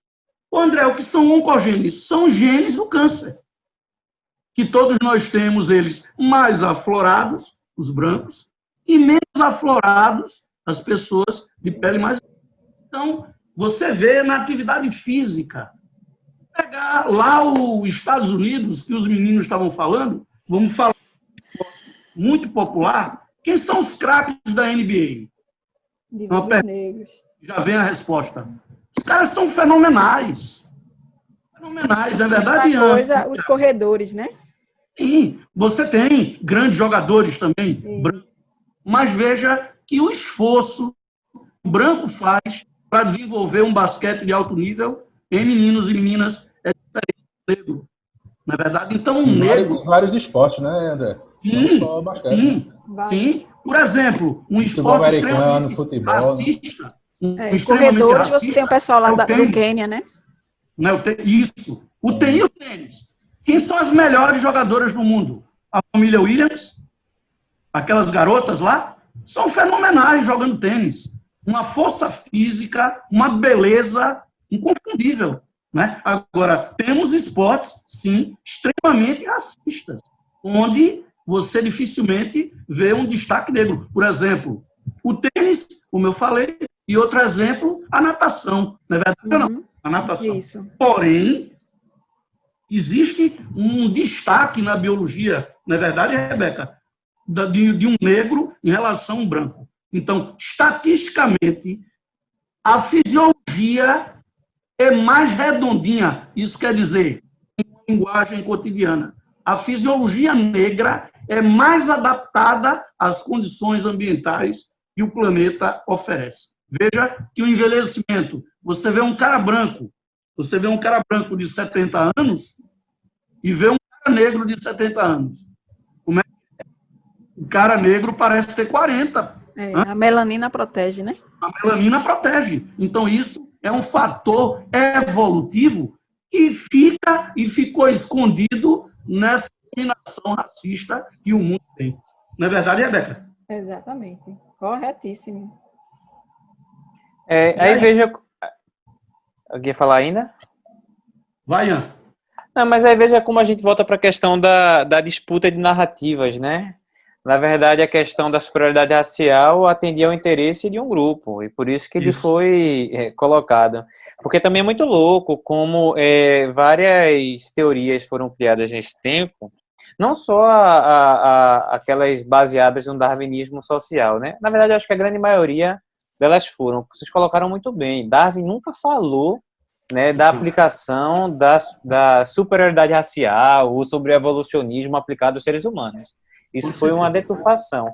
E isso chegou a níveis assim absurdos. Estava até conversando com o Tiago antes da gente começar. Existiu até mesmo um italiano chamado Cesare Lombroso. Não sei se alguém comentou isso aqui hoje. Estou começando a confundir já. Não, né? Mas o Cesare Lombroso, ele teria desenvolvido uma teoria do criminoso nato. Ou seja, que a partir das características físicas de um indivíduo, não por acaso relacionadas, né, ao biotipo negro, ou seja, né, narizes grandes, cor de pele negra, né, enfim, essas características típicas de africanos, tá, negros, poderiam permitir que a polícia agisse antes mesmo que o indivíduo cometesse um crime. É a teoria do criminoso nato, ou seja, utilizando essa pseudociência, né, baseada na superioridade racial, para até mesmo evitar que crimes fossem cometidos. Vejam só que absurdo, que bizarrice. Total absurdo. E Bizarro. baseado também, né? Tu quer falar, Rebeca, alguma coisa mais, não? Não, tranquilo. Baseado nessa questão da seleção natural de Darwin, essa teoria foi um sucesso na Europa, não foi, velho? Tava lendo que parece que acho que todos os livros foram vendidos, parece. Num dia, velho. Num dia. Foi cerca de 1.250 exemplares. Foi vendido num dia. Consumiu tudo, velho. E é maravilhoso, viu, o livro, viu? Eu tenho uma cópia, né? De hoje, na linguagem de hoje. O livro é maravilhoso. É verdade. Tem uma entendeu? também. É muito bom. Maravilhoso. E em nenhum momento, como o Ian falou, desculpe, Ian, em nenhum momento, a Rebeca também falou, Darwin, ele segrega e fala que cor vai determinar quem vai seguir na frente. Momento nenhum. Agora, apropriação. Isso, apropriação. O pessoal se apropriou daquilo ali e tudo que ajuda a causa, o pessoal usa, ou a favor ou contra. Não é verdade? Massa. Aí, velho, fez tanto sucesso que tanta gente usou isso, essa ideia de luta, né, de luta pela sobrevivência. Meu amigo, isso pegou em tudo quanto é lugar. Inclusive aquela teoria de Malthus, né? Olha, como é? Os alimentos crescem em progressão. Me ajuda aí que é matemática, pô. Progressão aritmética, que é humanidade de progressão geométrica. E não vai dar conta. Aí qual é a conclusão dele? É o Thanos. É mesmo isso. A bem da verdade aí, a questão alimentar do mundo tem a ver com a má distribuição, né? Também. Tem uma má distribuição, vou usar um termo nordestino, uma má distribuição arretada aí, né? Uma má distribuição que leva à deturpação da coisa como um todo, não é? Pois é. Olha aí, dando spoiler do Enem aí. O Enem vai trazer uma questão com Thanos lá na imagem. Quem sabe? Aliar.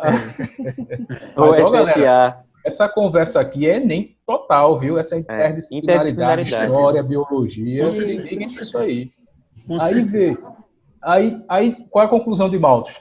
Cara, então essa competição pela sobrevivência é natural. Aí a Rerum Novarum, a desigualdade é natural. Aí o darwinismo social de Herbert Spencer. Olha, então veja, dentro da sociedade também, galera, existe essa luta pela sobrevivência. E quem é que vence? Vence o mais forte, né? E quem é o mais forte? E quem é o mais forte? É o branquinho, do olho azul, o galeguinho. E, inclusive, tem essa questão de que, bom, olha, tu é pobre, então é porque tu não és capaz, cara. Tá? Tu é negro, pobre, machado, então tua raça não é capaz. A raça capaz é a branca. E dá muito problema, Tiago, Ian, Beto e Rebequinha, quando a gente fala, os mais fortes sobrevivem, os mais fracos são eliminados. O pessoal, às vezes, interpreta como quer. E uma vez eu estava dando aula, o cara levantou a mão no meio da sala e fez, ô, professor, quer dizer que o cara mais forte? Eu digo, não. Quando a gente fala mais forte... É o mais adaptado. Isso, não é o forte. Porque, veja, como a deturpação. O cara já estava querendo dizer que eu tinha dito e não tinha. O forte e o fraco. Não. É o forte... nas entranhas genéticas, que são aquelas que não podem ver, só os olhos da microscopia, só os olhos da genética. Massa. Não é verdade? E Darwin, não sei se é isso, né? Mas Darwin também teria dito isso aí de que não é o forte, que, enfim. Não, ele utilizou o termo mais adaptado, né? O pessoal que utilizou o termo forte. E essa adaptação depende das circunstâncias, né? Enfim. Depende. Não é isso? Então não tem nada de superioridade. É uma apropriação terrível. Bem errada.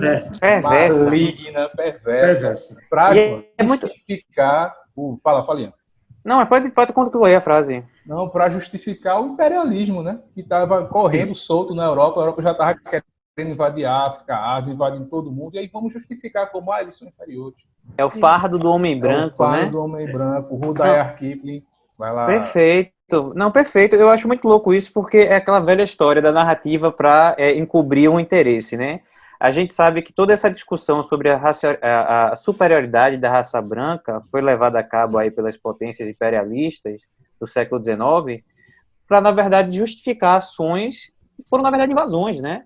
a gente viu que a África ela foi partilhada entre as potências industriais, tal como, né, a Ásia também foi, e a justificativa era não, olha, é um fardo, é uma obrigação que a gente tem enquanto seres superiores, levar a civilização aos cantos mais inóspitos, aos campos mais subdesenvolvidos, mais selvagens. A gente sabe que, na verdade, o interesse dessa galera era buscar matérias-primas, né, mercados consumidores, mão de obra barata. Ou seja... É engraçado que esses locais, Ian, são sempre riquíssimos, né? Isso. Né? Em pedras preciosas, minerais. É uma coisa que, se a gente parar para pensar, a gente diz, como é que é isso aí? Quer dizer que o subdesenvolvido é o que é mais rico. Vê que negócio meio... O subdesenvolvido. E ele tem cultura, mas a gente diz que ele não tem cultura. A gente fala muito em história isso, né? Aquele povo não é culto. Mas assim como, até hoje, os maias, os outros, são estudados e ninguém sabe muita coisa. E a antropologia já está aí para negar isso, né? Existe um conceito da antropologia, que é o relativismo cultural, que nos faz perceber que a gente jamais, dica pro Enem, tá, pessoal? Você jamais pode dizer que uma cultura é superior à outra. Elas são simplesmente diferentes. Mas eu queria já puxar, inclusive, uma discussão que o Tiago estava falando, que eu acho massa também, que ele falou que o darwinismo social fez um maior sucesso na Europa, né? E fez mesmo. Hoje a gente conhece Hitler, né, Mussolini, Salazar, e os vê quase como arautos, né, do demônio, pessoas repletas de mal, enfim, né, são as piores pessoas possíveis, mas na visão da época eles eram aclamados, eles eram, né, reverenciados. Vargas mesmo, ninguém aqui, todo mundo deve saber que Vargas reverenciava os governos totalitários, sobretudo de Hitler, de Mussolini, tá? Então existia uma admiração.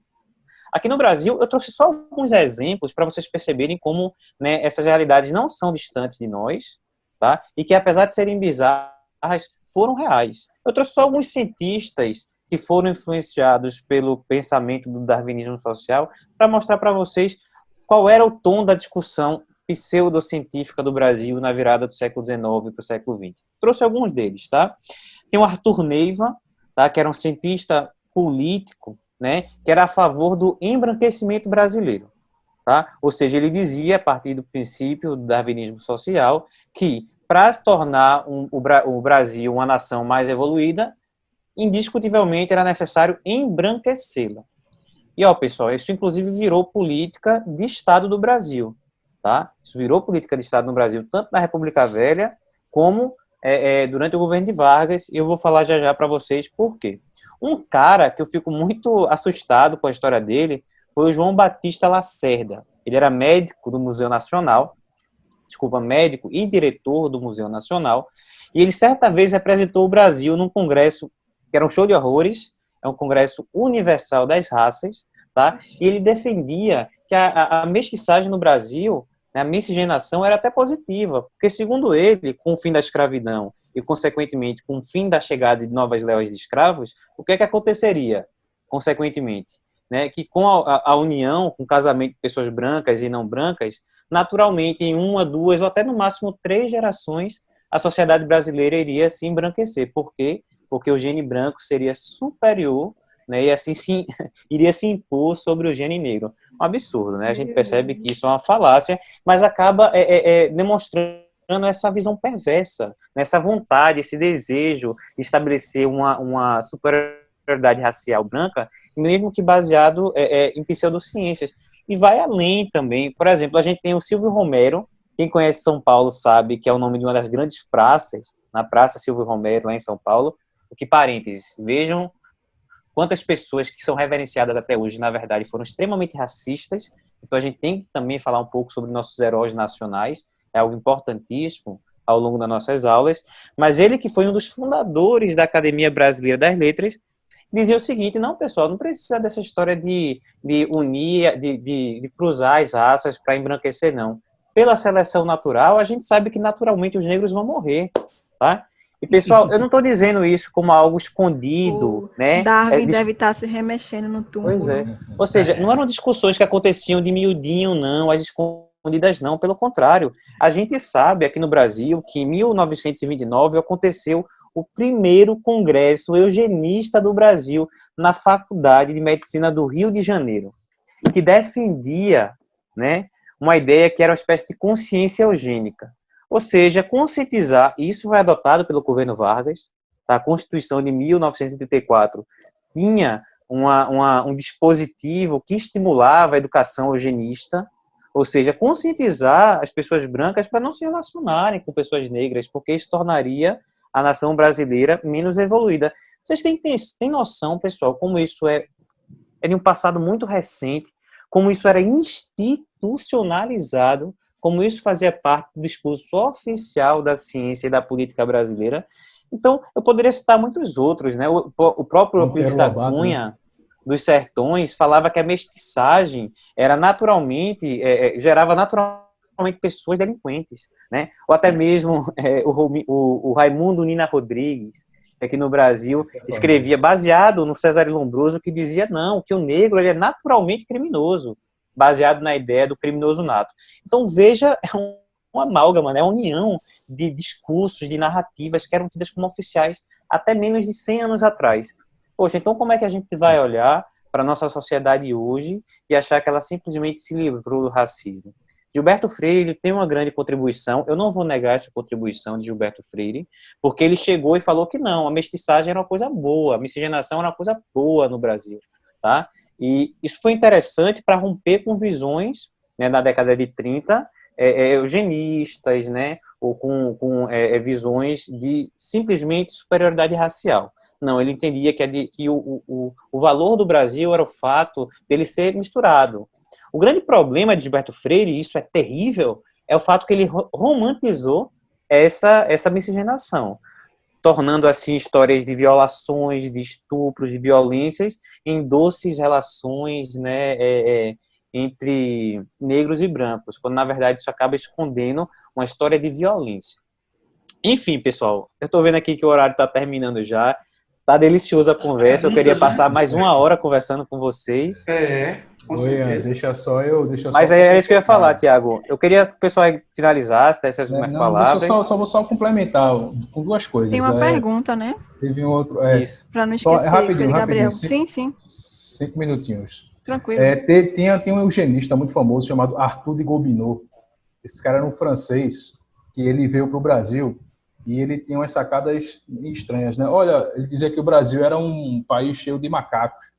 E esse cara ganhou meio que a simpatia, dizem as más línguas, que ele ganhou a simpatia de Dom Pedro II, e é justamente no tempo em que Dom Pedro II está pensando na imigração europeia. Então é como se ele tivesse influenciado um pouco o pensamento de embranquecimento do Brasil, trazendo para cá os imigrantes, né? Havia também aqui no Brasil uma ideia muito louca de que a mistura racial causava doença. Isso só vai mudar quando surgem os sanitaristas, né, Oswaldo Cruz, aquela galera que participou da revolta da vacina, aquela confusão da peste também aqui no Brasil. Mas o que eu queria dizer, para finalizar, é a questão da eugenia, que ela foi pensada, meio assim, teorizada pelo primo de Darwin. Eu acho que era primo de Darwin, se não me engano. Isso, é Herbert Spencer, né? Não, aí é o Francis Galton. É verdade, eu confundi. Spencer é o darwinismo social. Aí vê a doideira. O que a eugenia diz? É o bom gene, eugenia, bom gene, limpar etnicamente, entre aspas, né? Na verdade, entre aspas não, para essa galera limpar mesmo, né? Embranquecer, europeizar, horrível, né? Higienizar. Vê que coisa, meu Deus. Aí repara. Então, o que essa galera pensava? O Estado tem que criar políticas de eugenização, de limpeza étnica. Tem um cara muito conhecido chamado Winston Freiberg, alguma coisa assim, um alemão, ou é inglês, não sei. Esse cara tinha uma teoria, velho. Ele escreveu um livro chamado As Fundações do Século XIX, e ele, Freiberg, alguma coisa assim o nome dele, esqueci. Ele dizia o seguinte, ele era fã dos germânicos, né? E aí ele dizia, tem uma teoria de que quando o Império Romano caiu, a gente sabe que na Idade Média a cultura romana estava atrelada à cultura germânica, né? Então, e os romanos, gregos, aquela galera ali, são herdeiros dos arianos, né? A galera que veio, o indo-europeu, que povoou a Europa.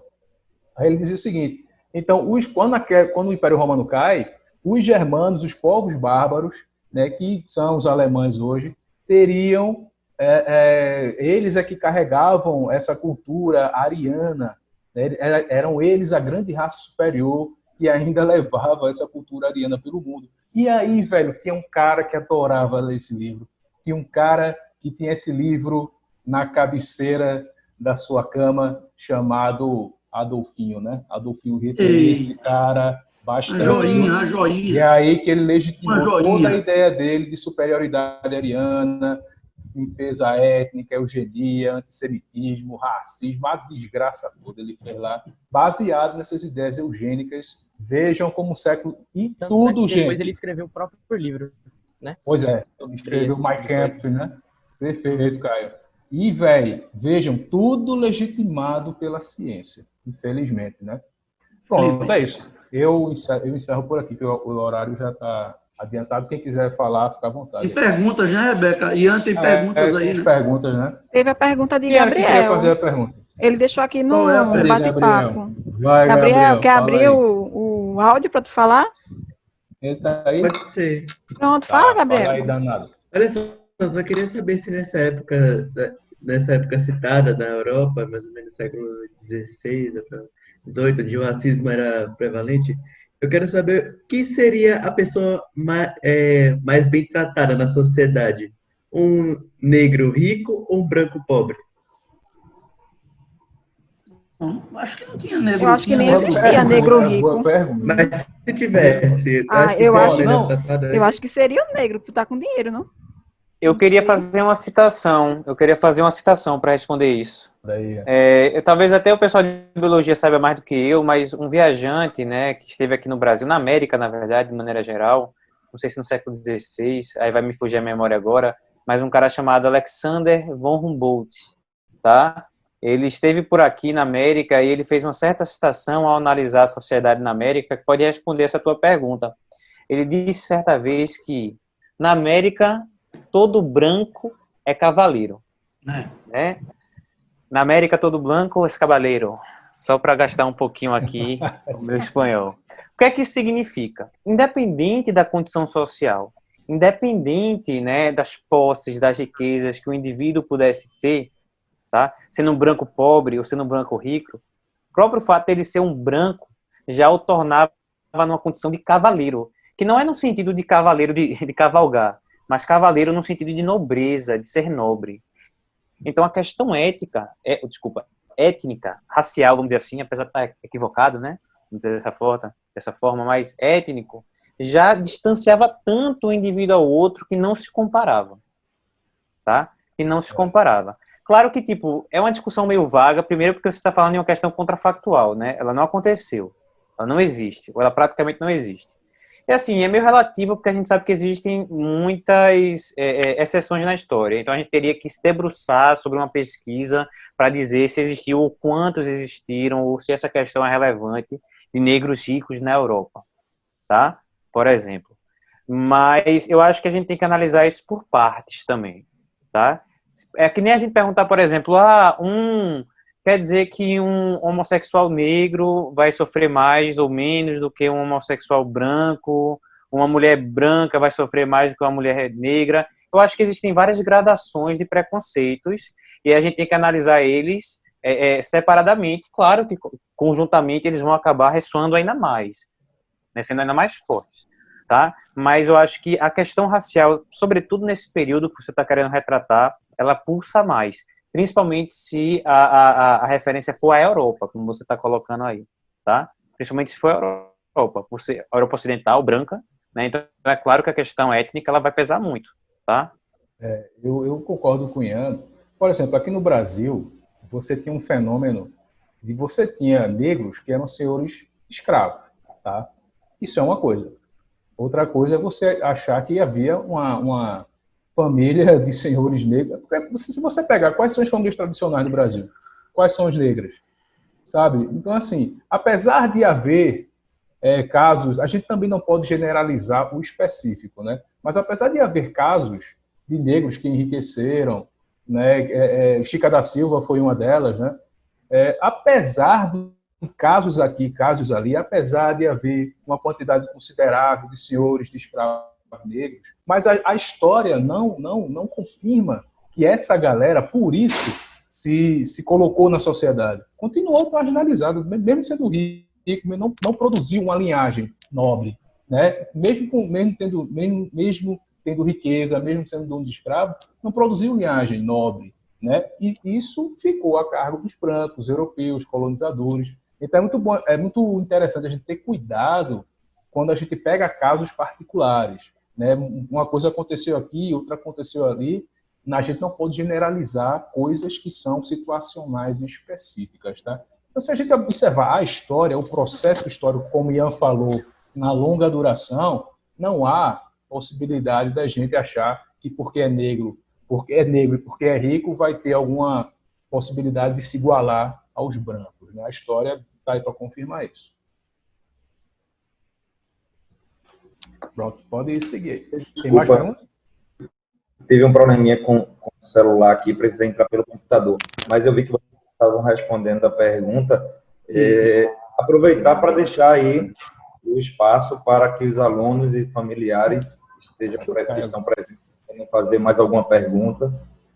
A hora é agora. Ou cale-se para sempre. Verdade. Sempre não, que amanhã eu tenho aula, né? Então, assim, qualquer coisa amanhã a gente também pode conversar.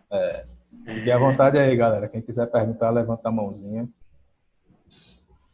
Bom, como tem uma fila muito grande aí, eu vou... Gente, eu queria agradecer a cada um de vocês. Primeiro aos alunos e familiares, e igualmente a cada professor que esteve presente com a gente nesse encontro. Eu acredito que só assim realmente a gente consegue ter uma educação diferenciada, inclusive porque num bate-papo como hoje, a gente às vezes se enriquece muito mais do que apenas uma aula com um formato tradicional. Então, eu acho que essa pandemia veio novamente reforçar a necessidade da gente fugir um pouco dessa aula somente dentro do quadrado, essa aula muito voltada para o formato tradicional. Então, um bate-papo como hoje, para quem conseguiu se conectar aí na conversa, realmente valeu demais. E a visão da biologia hoje, em conjunto com a história, como os professores bem falaram, e isso é cobrado também, por exemplo, no Enem, a interdisciplinaridade, mas é cobrado pela vida, né? Eu acho que a gente, quando consegue entender sobre um assunto em suas várias nuances, né, seus vários aspectos, a gente consegue distinguir o que é certo e o que é errado.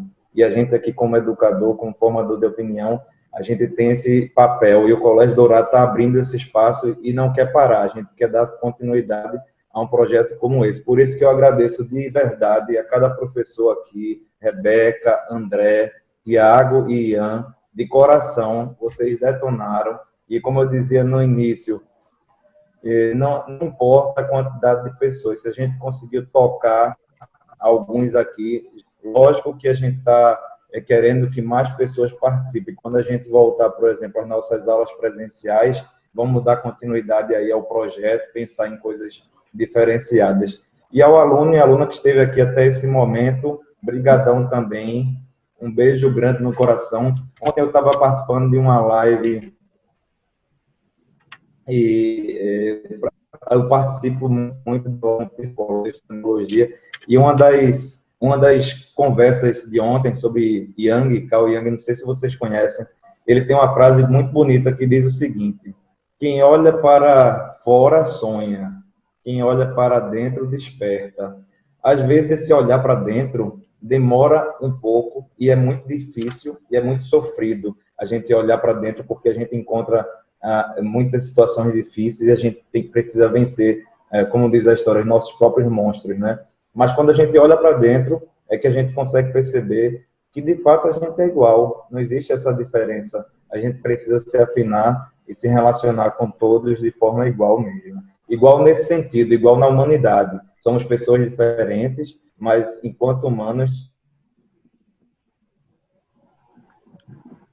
mesmo essa quinta-feira à tarde, aí depois de um feriado, valeu demais essa Quinta Dourada, e eu acredito que essa... Beto se quiser falar mais... Beto, só queria dizer que... Ah, não, voltasse, né? Tu ficou congelado numa imagem muito legal, isso é. Eu achei tendência.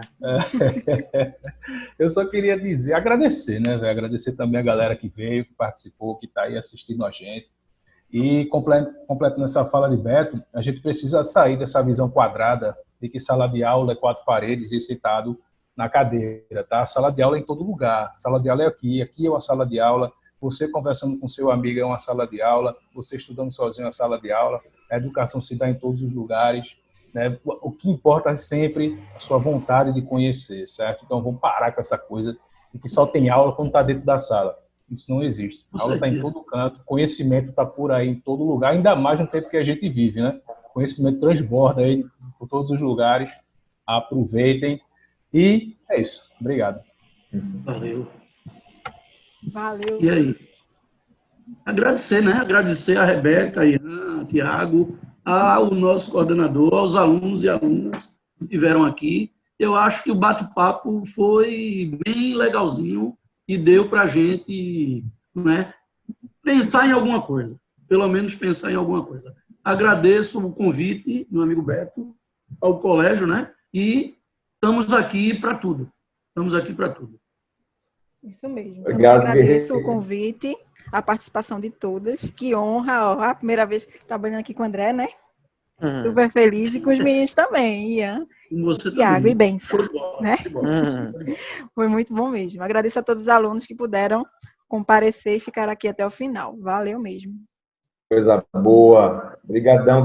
É nossa guerreira e nossos guerreiros, viu? Nossos professores aí, até o fim, acreditando. Obrigado, gente. Beijo em cada um. Junto. Cada uma. Fiquem com Deus. Beleza. Deus abençoe. Tudo bom.